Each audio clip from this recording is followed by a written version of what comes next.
Channel ಸ್ನೇಹಿತರೆ, LPG cylinder ಬಗ್ಗೆ ಇದೀಗ ಕೇಂದ್ರ ಸರ್ಕಾರ ಒಂದಾದ ಮೇಲೆ ಒಂದಂತೆ ಹೊಸ ರೂಲ್ಸ್ ಒಂದಷ್ಟು ಅಪ್ಡೇಟ್ಸ್ಗಳನ್ನು ತರ್ತಾ ಇದೆ. ಸೊ ಇದೀಗ 5 ಬಿಗ್ ಅಪ್ಡೇಟ್ಸ್ಗಳನ್ನು ಕೇಂದ್ರ ಸರ್ಕಾರ ತಂದಿತ್ತು. ಈ ಒಂದು ಅಪ್ಡೇಟ್ಸ್ ನಿಮಗೆ ತುಂಬಾನೇ ಇಂಪಾರ್ಟೆಂಟ್ ಆಗುತ್ತೆ. ಸೊ ಆ ಅಪ್ಡೇಟ್ಸ್ ಯಾವುವು ಅಂತ ಹೇಳ್ತಾ ಹೋಗ್ತೀನಿ.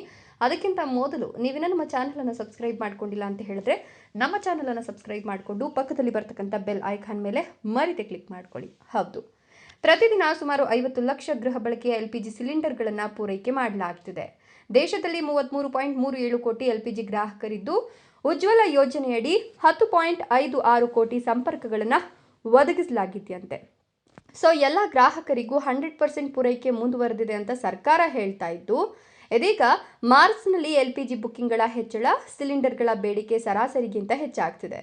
ಇನ್ನು ಪಶ್ಚಿಮ ಏಷ್ಯಾದಲ್ಲಿನ ಯುದ್ಧ ಪರಿಸ್ಥಿತಿಯ ನಡುವೆ ದೇಶದಾದ್ಯಂತ LPG ಬೇಡಿಕೆ ನಿರಂತರವಾಗಿ ಹೆಚ್ಚುತ್ತಾ ಇರೋದ್ರಿಂದ ಪೆಟ್ರೋಲಿಯಂ ಮತ್ತು ನೈಸರ್ಗಿಕ ಅನಿಲ ಸಚಿವಾಲಯ ಮಾರ್ಚ್ 2026ರಲ್ಲಿ ದೈನಂದಿನ LPG ಬುಕ್ಕಿಂಗ್ಗಳು ಸರಾಸರಿಗಿಂತ ಹೆಚ್ಚಾಗಿದ್ದು, ಗ್ರಾಫ್ ಪ್ರಕಾರ ಮಾರ್ಚ್ 2ರಂದು ಸರಿಸುಮಾರು 71 ಲಕ್ಷ ಬುಕ್ಕಿಂಗ್ಗಳು ದಾಖಲಾಗಿದೆಯಂತೆ.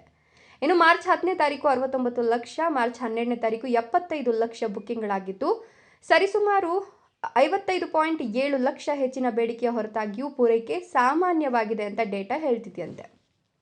ಇನ್ನು LPG ಸಂಗ್ರಹಣೆಗೆ ಸಂಬಂಧಿಸಿದಂತೆ ನಿಯಮಗಳ ಬಗ್ಗೆಯೂ ಸರ್ಕಾರ ಕಟ್ಟುನಿಟ್ಟಿನ ಕ್ರಮ ಕೈಗೊಂಡಿದ್ದು, 2000ನೇ ಇಸ್ವಿಯ LPG ನಿಯಂತ್ರಣ ಮಾರ್ಗಸೂಚಿಗಳ ಪ್ರಕಾರ ಕೇಂದ್ರ ಅಥವಾ ರಾಜ್ಯ ಸರ್ಕಾರದ ಅಧಿಕೃತ ಅಧಿಕಾರಿಗಳು ಪೆಟ್ರೋಲಿಯಂ ಉತ್ಪನ್ನಗಳನ್ನು ಸಂಗ್ರಹಿಸುವ ಮತ್ತು ಸಾಗಿಸುವ ಶಂಕಿತ ಯಾವುದೇ ವಾಹನ, ಗೋದಾಮು ಅಥವಾ ಸ್ಥಳವನ್ನು ಶೋಧಿಸಲು ಅನುಮತಿಯನ್ನು ಕೊಡಲಾಗುತ್ತೆ.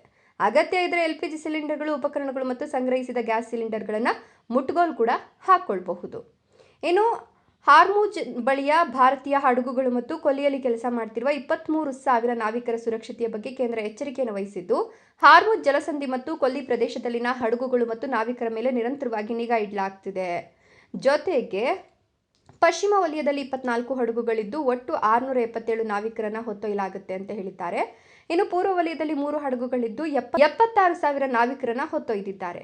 ಸರ್ಕಾರಿ ಮೂಲಗಳ ಪ್ರಕಾರ ಒಟ್ಟು 23,000 ಭಾರತೀಯ ನಾವಿಕರು ಗಲ್ಫ್ ಪ್ರದೇಶದಲ್ಲಿ ಕೆಲಸ ಮಾಡ್ತಿದ್ದು, ಇಲ್ಲಿಯವರೆಗೂ 3 ಭಾರತೀಯ ನಾವಿಕರು ಸಾವನ್ನಪ್ಪಿದ್ದಾರೆ ಮತ್ತು ಒಬ್ಬರು ಕಾಣೆಯಾಗಿದ್ದಾರೆ ಅಂತ ಹೇಳಲಾಗ್ತಿದೆ. ಸೊ ಅವರ ಸುರಕ್ಷತೆ ಕೂಡ ನಮಗೆ ಇಂಪಾರ್ಟೆಂಟ್ ಅಂತ ಹೇಳಲಾಗ್ತಿದೆ.